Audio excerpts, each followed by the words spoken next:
நான் வந்து இப்ப ராம் கஷ்டப்பட்டு எல்லாம் படம்லாம் பண்ணேன். But I got an award. அது போய் எங்க வீட்ல எங்க அம்மா, அப்பா கிட்ட சொல்றேன். ரொம்ப பெருசா அக்னாலஜே பண்ணல.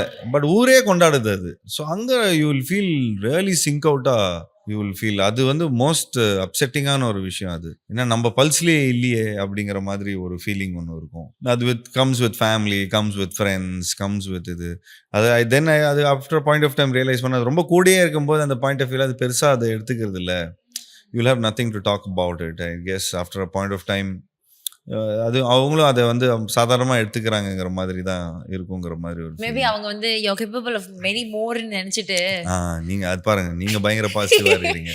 ஏங்க நிஜமா என் வீட்ல ஏன்னா எங்க அப்பா அம்மா கிட்ட ஏதாவது ஒரு நான் பெருசா நடந்துச்சு நான் பெருசா போய் சொல்லுவேன். ஓகே வெரி குட் அப்படின்னு முடிச்சிருவாங்க.